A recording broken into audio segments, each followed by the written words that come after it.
Os damos la bienvenida a este espacio de personajes bíblicos.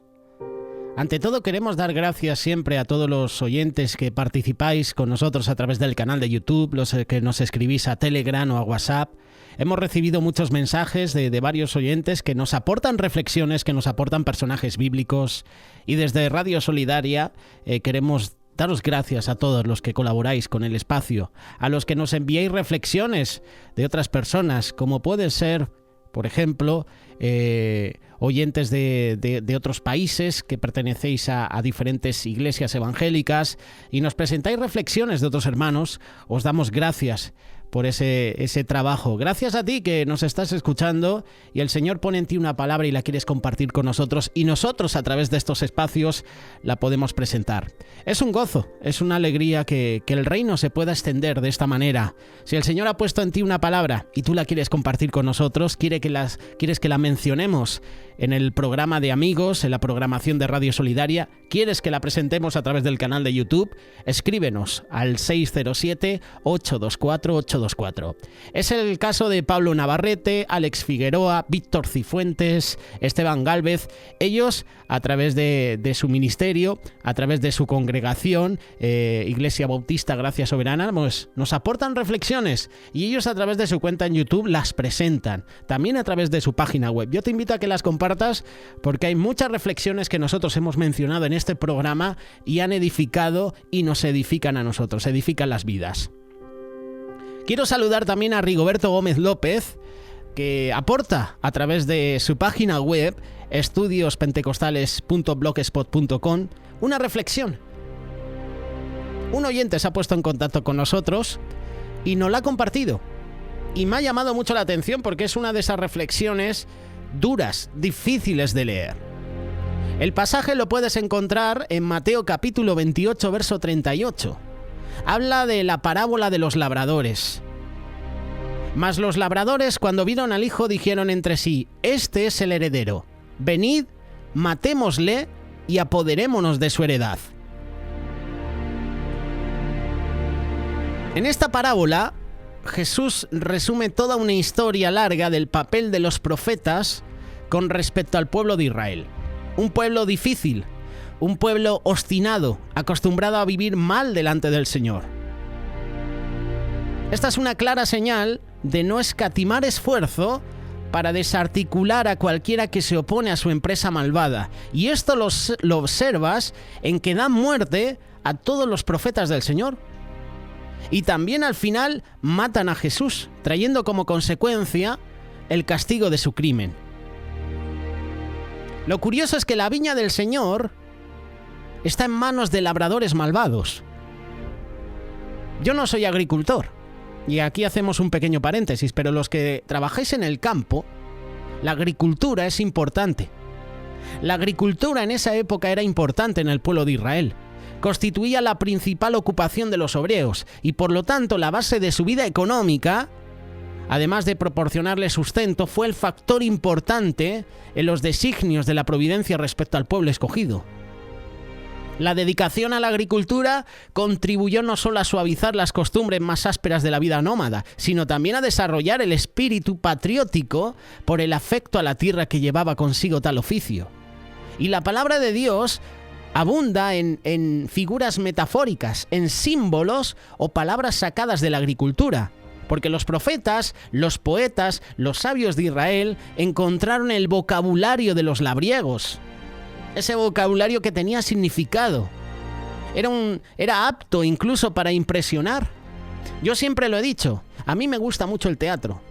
Y lo creas o no, las metáforas, las parábolas, para mí son representaciones teatrales. Y era una forma que exponía Jesús la palabra para que la gente, los que no tenían mucho intelecto espiritual, lo pudieran comprender al momento. Eran representaciones de teatro. Es mi opinión.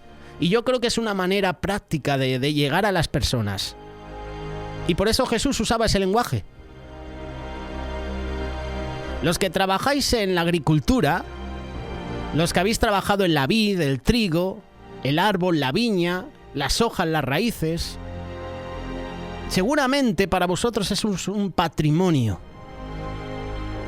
Seguramente la agricultura a ti cada día te enseña algo Y seguramente la agricultura, tú que eres cristiano, te puede teletransportar al Antiguo Testamento.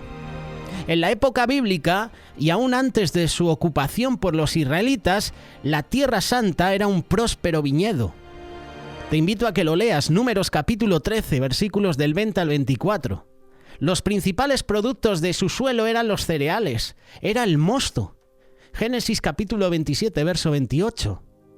La vid y la higuera, su principal característica de vegetación, se encuentra en Primera de Reyes capítulo 5, verso 5.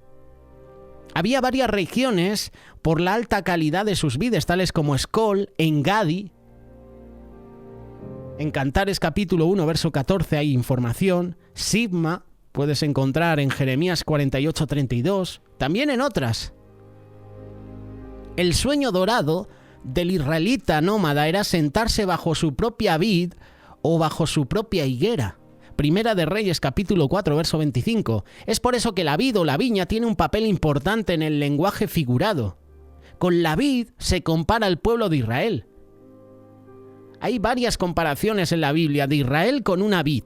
Jeremías 2:21, Isaías capítulo 5 versos del 1 al 7, Ezequiel capítulo 19, versos del 10 al 14 y Oseas capítulo 10 verso 1. El cultivo de la vid demandaba cierta pericia, mucha mano de obra para la siembra. Había que cercarla, labrarla, cosecharla, había que podar la vid cada año. Levíticos capítulo 25 verso 3, Juan capítulo 15 verso 2. Cada año la viña había que tratarla. ¿Quién va a cuidar mejor su finca sino el dueño? ¿Verdad? Se había esforzado por tener una frondosa viña, estaba bien cuidada con toda la logística, tenía la técnica necesaria para producir los frutos deseados, pero la viña fue arrendada a labradores que a la postre su intención era apropiarse de la viña y de la tierra, y comenzaron a golpear, a matar a los siervos del dueño de la viña. Esto me recuerda también a Nabot, cómo ese rey Acab quiso quitar la viña a Nabot. Los labradores malvados en la parábola representan a los líderes judíos, a los reyes, sacerdotes, jueces, empecinados a hacer el mal contra la viña del Señor. Los labradores malvados matan a los siervos del Señor, es decir, a los profetas. El profeta era el portavoz de Dios. Este era un llamamiento específico personal de Dios. El profeta tenía el propósito de despertar la conciencia de la acción de Dios en la historia. El siervo de Dios valiente estaba dispuesto a confrontarse con reyes, sacerdotes, pueblos, con las demandas, con los juicios de Dios. La función primordial del profeta es la proclamación de la palabra de Dios que ha recibido. Y el propósito es llamar al pueblo al arrepentimiento, a la conversión a Dios. Volver al pacto. Los mensajes de los profetas se relacionaban con sucesos, con circunstancias presentes de orden político, social, religioso.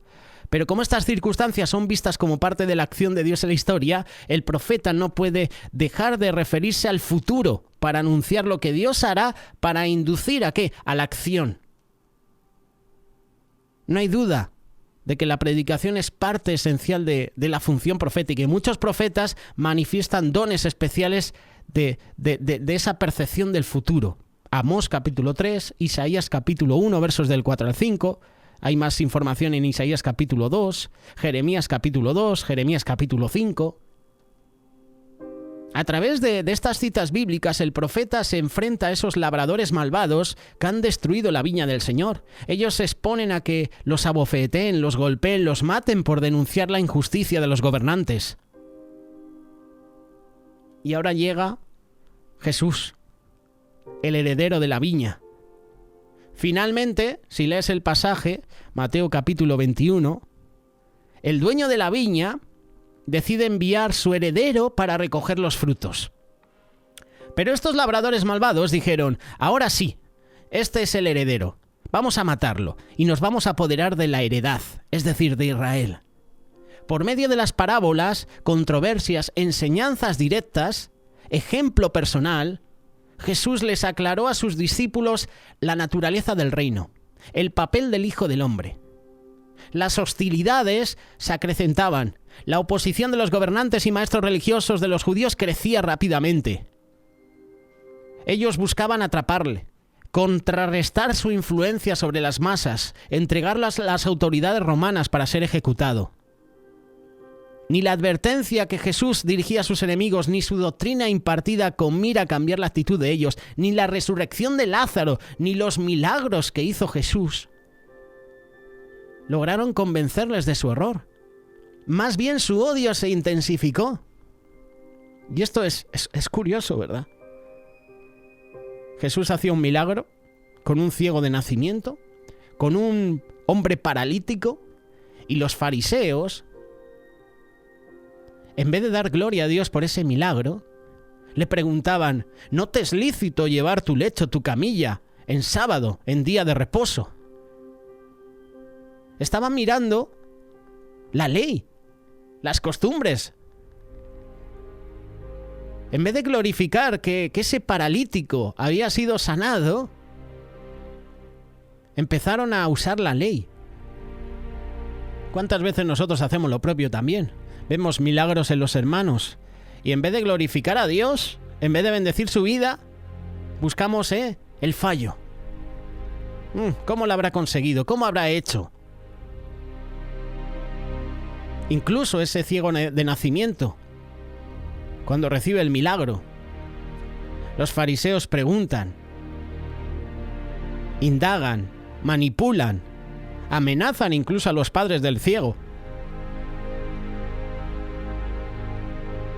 ¿Quién te ha devuelto la vista? ¿Quién ha hecho esto? ¿Cómo ha hecho esto? Ni los milagros que hacía Jesús lograron convencerles. La mayoría de los escribas, fariseos, saduceos prefirieron sacrificar la vida de Jesús llevándolo a la muerte en la cruz. Prefirieron soltar a Barrabás, un asesino. Hoy en día esto pasa en nuestra sociedad. Preferimos a Barrabás antes que a Jesús. Preferimos las cosas del mundo, que eso es lo que simboliza Barrabás, el poder, la autoridad, el yo puedo, el puño en alto, que a Jesús. ¿Qué va a hacer el dueño de la viña después que han matado a su heredero? El texto dice que el dueño va a castigar a esos labradores malvados por no tener piedad ni misericordia y van a ir a un juicio de condenación. Mateo 23, versos del 37 al 38. ¿A quién se va a arrendar la viña? La parábola dice que se dará a otros labradores que paguen el fruto. Y el reino de Dios sería quitado de Israel. Constituido sobre una base nacional, sería dado al pueblo de Dios, constituido sobre una base espiritual que produciría los frutos de él. Lo que Israel no puede dar a Dios, Jesús se lo da porque Él es la vid verdadera, el que produce la cepa auténtica. Él es el verdadero Israel. Su padre lo plantó, lo rodeó de cuidados, lo podó a fin de que llevara fruto abundante. Y en efecto produce fruto dando su vida. Cristo es el auténtico tronco de la vid. Y Jesús nos invita a que seamos parte de la vid. Llama a todos los hombres a ser miembros de la vid verdadera. Este es un pasaje que a mí me gusta, está en Juan. Jesús dice: yo soy la vid verdadera y vosotros los pámpanos. Yo soy la vid verdadera. Es decir, que hay otras vides que no son las verdaderas. Jesús te está invitando a que seas miembro de esa vid verdadera. También llama a nuevos labradores a que cuiden, a que protejan la viña del Señor. El mensaje es que cada siervo del Señor, seas hombre o mujer, sea obispo, anciano, pastor, Dios le ha puesto a cuidar la viña del Señor con amor. Por consiguiente, hay que esforzarse para que nuestra labor tenga frutos en abundancia. Por el contrario, si no trabajamos tal como se nos ha ordenado, Dios nos va a pedir cuentas de nuestra mala administración. Y en función de lo que hayamos hecho, ¿nos aceptará o nos desechará? Y si nos desecha a nosotros, pondrá a otros al cuidado de su viña. Es una palabra que tengo en mente durante varios días. El Señor nos ha puesto a restaurar vidas, no a condenarlas. El Señor te ha puesto a que cuides de la viña, a que cuides de tus hermanos, y no a que los eches, y no a que los juzgues por sus pecados. Seas pastor, seas miembro de la iglesia, seas quien sea. Tú no estás aquí para juzgar, para condenar. Y si lo estás haciendo, siento decírtelo, a lo mejor eres un poco hipócrita y luego levantas las manos en el culto, pero después estás condenando a un hermano. Tú estás para restaurar. Seas pastor, seas líder, seas miembro, seas quien seas. Somos llamados a restaurar vidas y no a condenarlas y no a ser jueces. Así que cuida de la viña, cuida de los hermanos que el Señor ha puesto a tu alrededor. Porque si no lo haces, el Señor te desecha y pondrá otros.